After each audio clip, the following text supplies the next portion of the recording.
OBB kitchen আবারও নিয়ে চলে আসলো এক নতুন রেসিপি, প্রোটিনযুক্ত ও হেলদি এক রেসিপি সয়াবিনের কারি। দেখুন, খেতে খুব সুন্দর লাগে। কারি বা কষা যেটাই বলেন না কেন, এটা খুব সুন্দর হয় খেতে। তো আমি কিভাবে রান্না করি দেখুন, এত সুন্দর খেতে মজা হয়। তো আমি আজ সেহরিতে এটাই বানিয়ে নিয়েছিলাম রাত্রে, ভোর রাত্রে কিন্তু রান্নাটা করেছিলাম সেহরিতে খাবার জন্য। তো আমার রান্না করতে করতে দেরি হয়ে যাচ্ছিল, তো আমি তাড়াতাড়ি বানিয়ে ফেললাম। তবুও তো দেখুন কি কি আমার লাগে বানাতে। তো এভাবে আমি রান্নাটা করে নিয়েছি, আমার এখানে হয়ে গেছে।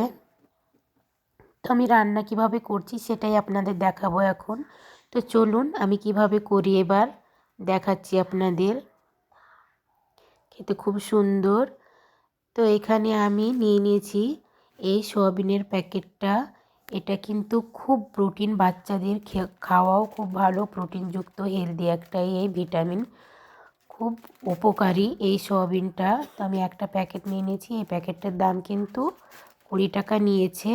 আপনারাও কোনো দোকানে, মুদি দোকানে বা মশলা যারা গ্রামে বিক্রি করতে আসে তাদের কাছেও থাকে, আপনারা যেখান থেকে পারবেন নিয়ে নিতে পারেন, কোনো অসুবিধা নেই। তো আমি এই সয়াবিনগুলো এখন জলে ভিজিয়ে রাখবো। তো এখানে গরম জলও দিতে পারেন, আমি ঠান্ডা জল দিয়ে ভিজিয়ে রাখলাম। অনেকক্ষণ ভিজিয়ে রাখলেই হয়ে যাবে। 3টে আলু নিয়ে নিয়েছি, আলু 3টেও দিয়ে দিব সয়াবিনের সঙ্গে। নিয়ে নিলাম রসুনের কোয়া, আমি রসুনটাকে ছাড়িয়ে নিয়েছি। আর এখানে 2টো টমেটো কুচিয়ে নেব। টমেটো দিয়ে এটা টক টক একটু হবে, খেতে খুব ভালো হবে, দুর্দান্ত স্বাদের হবে। তো দেখুন আমি টমেটোটাও কেটে নিয়েছি। ডিমগুলোকেও সেদ্ধ করে নিয়েছি, ডিমও আমি দিয়ে দেবো এই সয়াবিনের কারির সঙ্গে। তো ডিমগুলো এখন আমি ছিলে নেব খুব সুন্দর করে, একে একে করে আমি ছিলে নেব।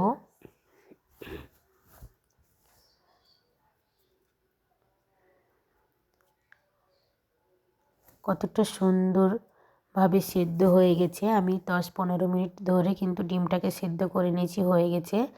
এখন আমি আলুর এই প্লেটটাতেই ডিমগুলোকে রেখে দিব। তো ডিমগুলো আমার সব ছেলা হয়ে গেছে। এখন সয়াবিনটা এইভাবে আমি জলে খুব সুন্দর করে চেপে চেপে ধুয়ে নেব। দেখুন কতটা নোংরা বেরোলো ভেতর থেকে। তো এইভাবে ধুয়ে নেবেন 2-3 বার জল পাল্টে পাল্টে, তাহলে পরিষ্কার হয়ে যাবে, ভিতরে কোনো রকম নোংরা থাকবে না। তো দেখুন আমি আবারও ধুয়ে নিচ্ছি, আবারও বেরোচ্ছে।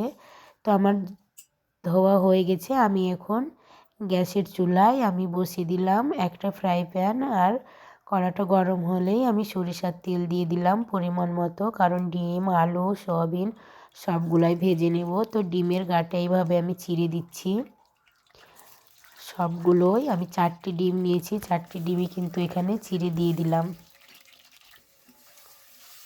আর এখানে সামান্য হলুদ দিয়ে আমি ভেজে নেব। হলুদটা দিলে ভাজাটা খুব সুন্দর হয়, তাড়াতাড়ি ভাজা হয়ে যায়, আর সুন্দর একটা গায়ে কালারও চলে আসে। তো এর মধ্যে আমি আলুগুলোও দিয়ে দিলাম, ডুমো ডুমো করে আলুগুলো কেটে নিয়েছি মোটা একটু সাইজের করে।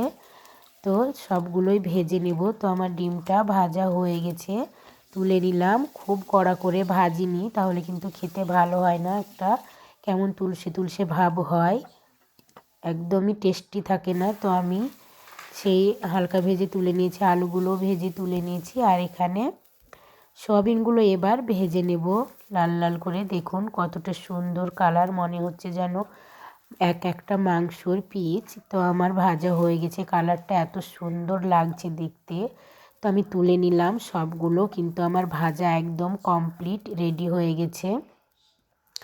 তো আমি ফ্রাই প্যানে আবারও সরিষার তেল দিয়ে দেবো রান্নার জন্য। এবার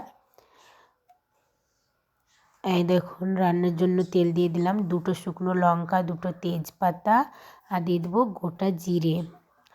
একটু হালকা ভেজে নেব, সুন্দর একটা ঘ্রাণ নাকে আসলে এখানে আমি দিয়ে দেব পেঁয়াজ কুচানো। আমি একটা মোটা সাইজের পেঁয়াজ কুচিয়ে নিয়েছি, একটু হালকা বাদামি ব্রাউন কালার হয়ে আসলেই আমি এখানে দিয়ে দেব টমেটো, যেটা কুচিয়ে রেখেছিলাম 2টো টমেটো, সেটা দিয়ে দিলাম। টমেটোটা হালকা ভেজে নিয়ে দিয়ে দিলাম আদা রসুন পেস্ট, আর হলুদ গুঁড়ো, ঝাল লঙ্কা গুঁড়ো দিয়ে দিলাম, ঝাল লঙ্কা গুঁড়ো দিয়ে দিলাম 1 চামচ, আর দিয়ে দিলাম 1 চামচ লবণ।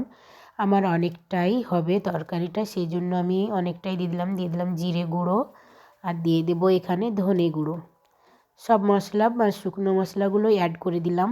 দেখুন মশলাটা আমি 2 মিনিট ধরে কষিয়ে নিয়েছি। এবার ঢাকা দিয়ে দিলাম, তাহলে টমেটোটা গলে সেদ্ধ হয়ে যাবে। তো আমার ওপর থেকে তেলটা ভেসে উঠেছে। এই সময় আমি সেই ভেজে রাখা আলু আর সয়াবিনগুলো আমি এর মধ্যে দিয়ে দিব। সবগুলোকে, ডিমটা পরে দেব, এর সঙ্গে দিলে কিন্তু কষাতে গিয়ে ভেঙে যাবে। তো আমি মশলার সঙ্গে এখনও 2 মিনিট মতো কষিয়ে নেব। মশলাটা এর ভেতরে ঢুকে যাবে ভালোভাবে। তো এখানে আমার কষানো হয়ে গেছে। আমি এখানে গরম জল দিয়ে দিলাম। সবসময় চেষ্টা করবেন ঝোল করলে গরম জল দেবার। তো আমি নাড়াচাড়া করে 5 মিনিটের জন্য ঢাকা দিয়ে দিলাম। সয়াবিন আলুটা সিদ্ধ হওয়া মতো, তো হালকা সিদ্ধ হয়েছে। এর মধ্যে আমি এখন ডিমগুলো দিয়ে দিলাম।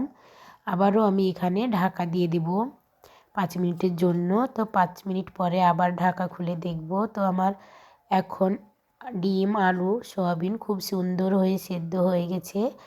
আর আমি এখন লবণ টেস্ট করে নেব যে আমার লবণটা আর লাগবে কি না। তো আমার একটু কমই হয়েছে, সেজন্য দিয়ে দিলাম এখন।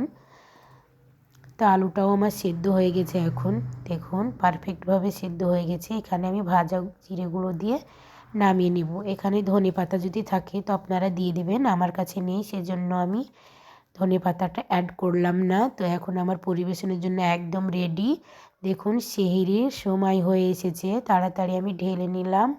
আর আমি ভাতও বেড়ে নিয়েছি থালাতে, মানে আর বেশি সময় নেই, 10-15 মিনিট টাইম আছে। তো দেখুন আমি এখন তাড়াতাড়ি খেয়ে নেব, তুলে নিচ্ছি। খুব সুন্দর হয়েছিল খেতে, পাতলা ঝোল, তো এত সুন্দর টেস্টি।